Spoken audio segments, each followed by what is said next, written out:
Alright, Shalom. Shalom, Shalom. It's Brother Isaiah from the GMS Raleigh, GMS North Carolina camp back to another Lord's willing edifying lesson. Before we go any further, we all praise and glory to the Heavenly Father and His only begotten Son, Yahweh, Bahashem, Yahweh Shai, Bahashem, Rakar Kodash. The one of the apostles that was a great millstone teaching us to understand truth according to Bible well. And peace and blessings flow to the nation of Israel. Take the spirit and power of Yahweh Shema Shai. Willing into a Lord's willing edifying lesson. Today's lesson is going to be, Matthew, the 6th chapter. We're going to start at the 19th verse and then, read on down. Lord's will, we can finish out the chapter. But, let's just hop right straight into it. This is Matthew 6 and 19. Lay not up for yourselves treasure upon the earth, where moth and rust doeth corrupt, and where thieves break through and steal. Right? So this treasures upon the earth, as Jake says, securing the bag. It's all about securing the bag with Jake. And that's where they're laying up their treasures. That's where they're trying to secure the bag down here upon the earth. And as you can see, everyone's trying to beat inflation. They're trying to, fight back against being overly taxed, right? Trying to fight back against these high rent prices and high grocery bills, where that savings everyone has is being eaten away.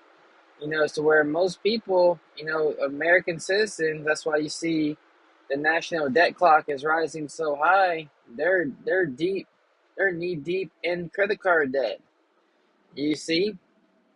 So we, as the hopeful members of Yahweh Shema Shai, are not laboring to store up treasures here upon the earth. Where crime is being rampant, right? Where cars are being broken into, home invasions.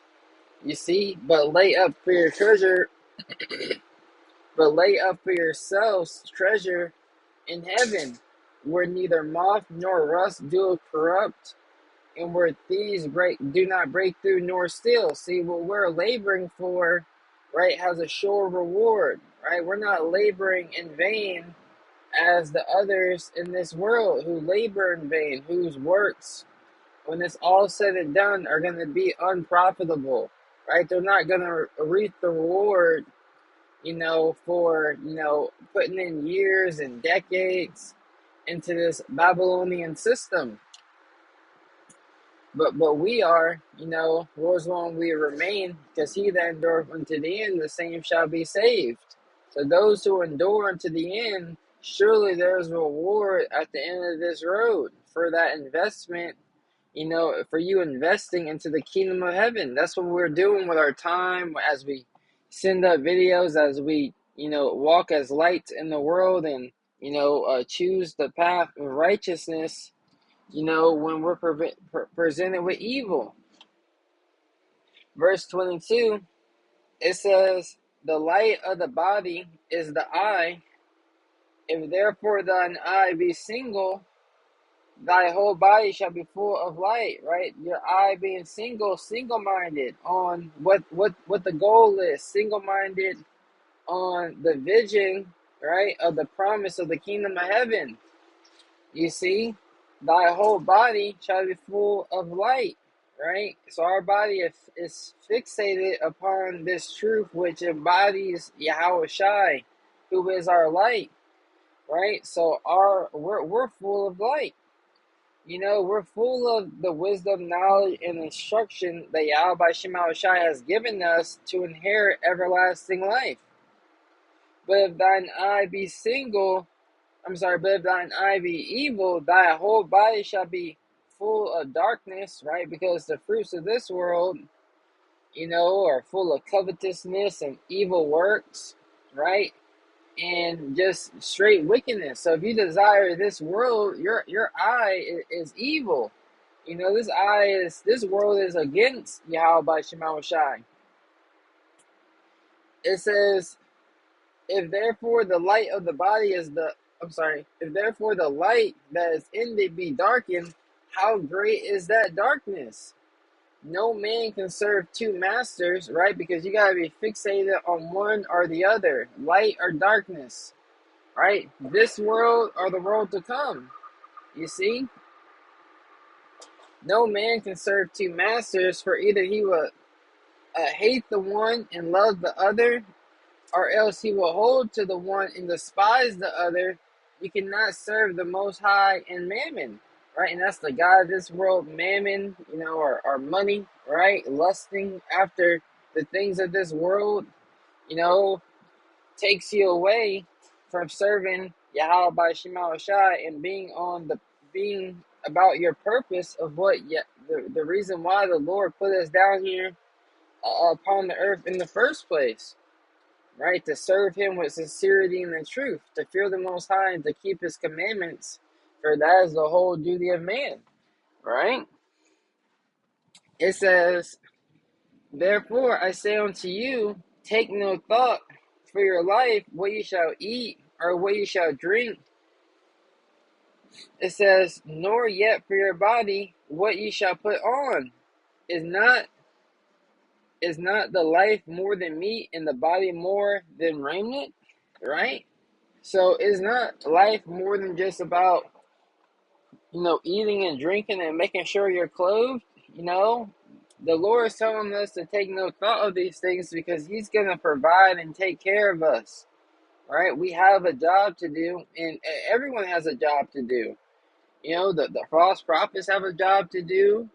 The angels have a job to do. The Lord the Heavenly Father, as a righteous judge, is doing His job, His duties, which He has promised the hopeful members of the elect to take care of them, right? Them and their households, as long as we stay on the path. And it's going to be tough and hard, but this is part of the training grounds, right? When you watch these little movies, these karate movies, when you watch this dude don't know nothing, then he goes inside the dojo or gets trained by the master.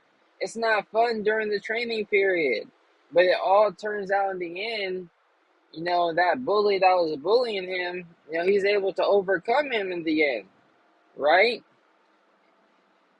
It says, behold, the fowls of the air, speaking about the birds, for they sow not, right? You don't see birds sowing into the ground, waiting for the harvest. It says, neither do they reap, nor gather into barns, yet your heavenly Father feedeth them. Are ye not much better than they? So the heavenly Father is giving an example. You don't see birds, trying to stack up money in the bank account, stacking up food, putting things to the side for later use. No, they don't do those things, right? And that's why we have to be in the pilgrim mindset and understanding that the Lord's going to take care of every needful thing in due season, right? It says, and why take ye thought for a raiment? Consider the lilies of the field, how they grow. They toil not, neither do they spin. And yet I say unto you that even Solomon in all his glory was not arrayed like one of these. Right? Have clothes. Scripture say with food and raiment, be there with content. What little you have, better, is to have little than to have much. And it's better to have little with righteousness than to have much with unrighteousness. Right? So it may seem, Scripture say, envy not thou the oppressor and choose none of his ways. Right? We're not supposed to be envious of what the Edomites have and 2/3 of our people, because spiritually, these people are really losing, right? They don't have noble traits. They don't have traits that are going to find them worthy to receive salvation, right? And that's going to lead to their coming demise, as we are in the beginning of sorrows, and things are only going to intensify in the earth of the evils that Yahweh Shema Shai is going to bring. It says, wherefore, if Yahweh so clothe, Wherefore, if Yahweh so clothe the grass of the field, which today is, and tomorrow is cast into the oven, shall he not much clothe you, O ye a little faith? Right? So we gotta have faith, and we gotta show our faith through our actions. And those actions is prayer, fasting, right? Being a brother, doing the work of Yahweh Shema Shai, doing the work of evangelists, This is all part of the works, and of course, keeping the commandments of Yahweh Shema Shai, not only on the highways and byways, but in your day-to-day life to the best of your ability, right? This is what we, as the believers of Yahweh Shema Shai, have been called to do. It says, for after all these things do the Gentiles seek, speaking about the other nations, for your heavenly Father knoweth that ye have need of all these things. The Lord has a careful watch over the elect. That's why I might, title this lesson, the Lord has a careful watch over his elect, right? The Lord knows everything that a brother needs, down to, things he may even forgot about he has to do. So the Lord knows everything that we need to get done in society, everything, every element in the body. That's why when brothers deal with, these infirmities, one day it just goes away. And you're like, damn, my knees don't hurt no more. You like, my back don't hurt no more. And you're just like, damn, that's the Lord, in due season sending that aid down, for brothers to be okay. Damn, like this